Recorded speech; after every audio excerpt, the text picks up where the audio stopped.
Welcome back to Celebrity Radio. It's Alex Burfield talking to some of the world's biggest stars, some of my favourite people, and a girl I have loved forever, Jennifer Ellison. How are you? I'm good, thank you. You are delicious. Congratulations. Oh, God, I wish. You are looking fabulous, because I know one of the things in researching this interview is that you've gone up and down in weight and you've been very public about it.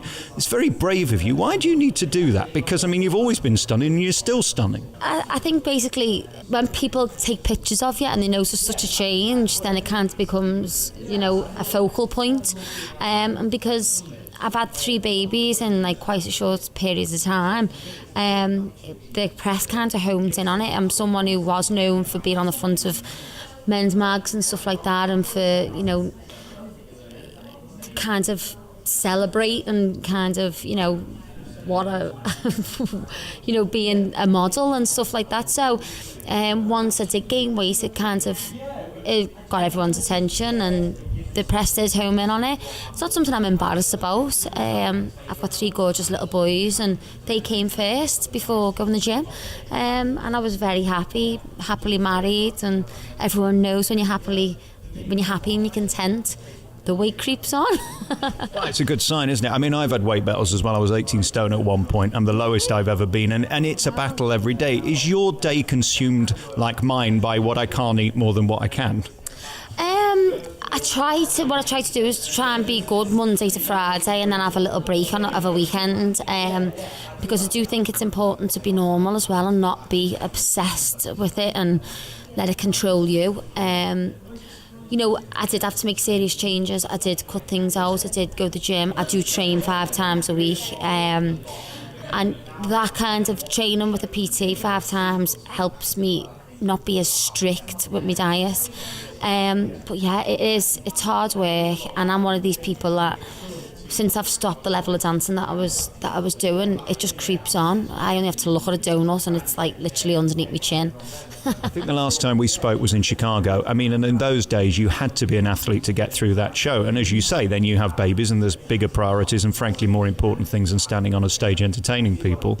Your whole life, really, whether it's me coming to see you in Chicago or some snotty journalist having a pop at you because you've got mummy tummy or whatever they called it, they're constantly judging you. That's the price you pay, I guess, for being famous.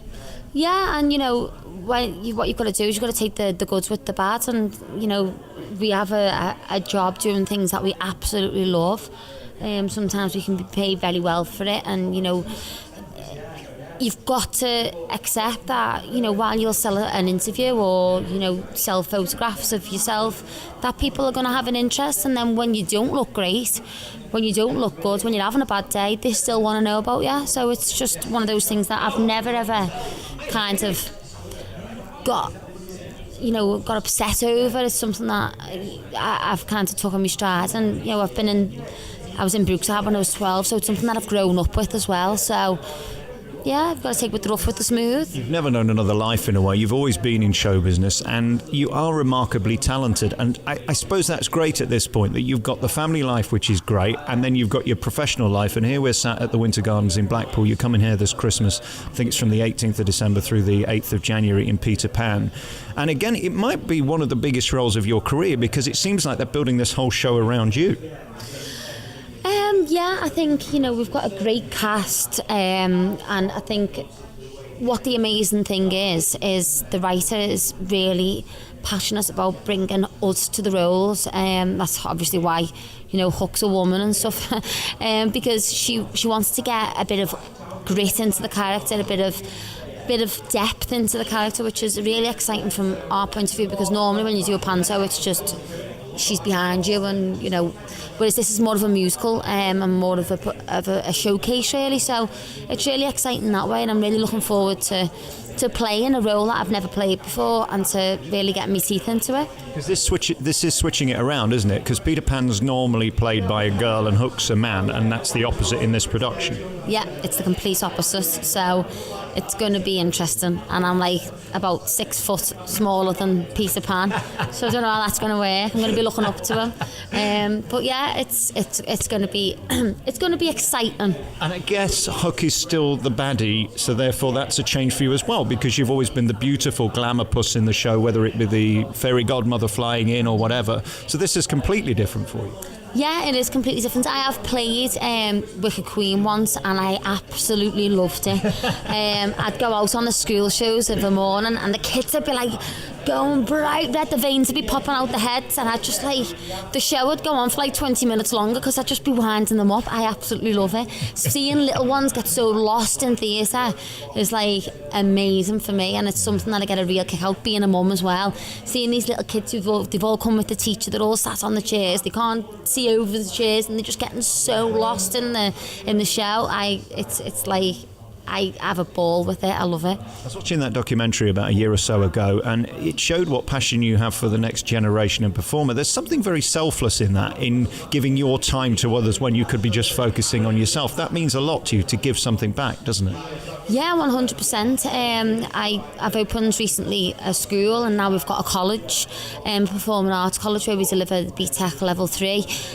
So getting the students the training and the qualification and the foot in the door into the industry, and not having to, for northern kids, not having to go to London, that was something that I was really passionate about. And when I was growing up, I was like, I want to create a college that's as good as the London colleges, but is it up north? Because it's not fair.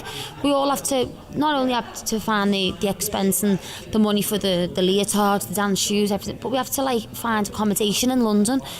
So it's difficult, and it was always a passion of mine, and I've created it now, and we've got like 60 students, and we're delivering the level 3 government funded qualification BTEC to them. So it's a massive achievement for me. It is something that I'm very, very, very passionate about.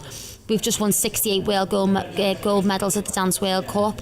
It's just like what's coming out of that studios now for the talent up north is just amazing, and it's a massive thing that I have always been passionate about. Is your life perfect now? Have you got the dream where you've got that half with the family that's going well, and this half, which is show business, which is going well, and you've married the two to work together? I don't think anything's ever perfect, is it? I am in a very, very fortunate place where as I was getting older, I knew that the roles would start to get less and less. I had children to be a mum. I wanted to drop them off and pick them up from school. I didn't want to be on tour for the rest of my life. I didn't want to be in the West End for the rest of my life, which I absolutely loved. But when you're a mum, it's different. You think of things differently. So I decided to open the school. Fortunately, the school's gone from success to success, and then has developed us into opening the college. And I am very fortunate that I can go to work, do something that I am so passionate about, that I love, that I was born to do, and still be at home with my babies and still have a normal life and not be living out of a suitcase. It is tough being a woman in show business, isn't it? Because you can't be at home and at work. You can't be in London and at home. I mean, it is sort of a compromise constantly.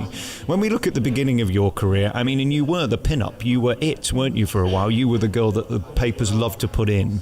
And then we look at you now. Do you look back at those memories with fondness, or do you wish that you'd have done it differently? Because, as I said, truly, I mean, as I grew up, you were it. You were the it girl that we all fancied and thought was delicious, truly. No, do you know what? I've got no regrets at all, ever. Every decision that I've made, every choice that I've made, every job I've taken has led me to where I am today. And I've got the most amazing husband, the most 3 beautiful kids, and the best career.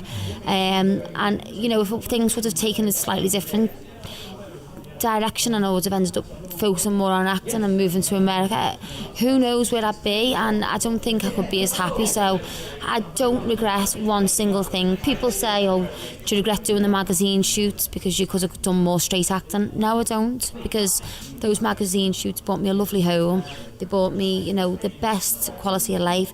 My family, who some of them I've lost now, are treated to the best holidays and to the best experiences. So no, I don't regret anything. Is that a great joy of success that you can pass it on, especially when you're like us from the north and you've got people around you who are not in this world, are they? They don't know anything, and to be able to pass stuff on is a great thrill. It was, it was incredible, and like we have lost my gran, who was like a mum to me. The things that I treated her to and the experiences that she had because of the job that I was doing, that's one of the reasons that I started it in the first place. Yeah, I love it, but it was to treat the people who I love to nice things, and I've been very fortunate to have been able to do that. And looking back, when you do lose someone, to be able to have given them, experiences that, were once in a lifetime, I don't regret a single thing. I was talking to Jake earlier, having lost his brother and his dad. That's got to be the toughest, isn't it, losing someone close? And I've still got my mum and dad. I don't know about you, but losing my gran was tough as well. They're the moments when you realise none of it really matters. You've got to be happy at home or it's not going to work. 100%. And yeah, you do all this, what for? I'm not that hungry and career driven anymore. I do it to provide nice things and to have a nice lifestyle and to be able to do lovely things with my family. And again, Phantom must have been one of those moments when you went, I've made it. I mean, it doesn't get any bigger than that, and being cast in that was an affirmation not only of your credibility as an actress but also your pure talent, because he could have picked anyone. I loved it. It was a once in a lifetime opportunity, and I'm very fortunate to have been able to do it. And yeah, I think I look back at it now, when my little boys, it was on Sky the other week, and my little boys were like, wow, Mummy, that's you. And that's something that we're going to have forever. I'm so lucky to have been a part of it. What an incredible life and career. You're so credible, you're so relevant and so fantastic live. I think that's where people need to see you, through all the interviews you've ever done. When you're on stage knocking it dead is really incredible. We wish you all the best with Peter Pan coming to the Winter Gardens in Blackpool this Christmas. Have a wonderful run and I look forward to seeing you then. Thank you, Jennifer. Thank you very much. Thank you.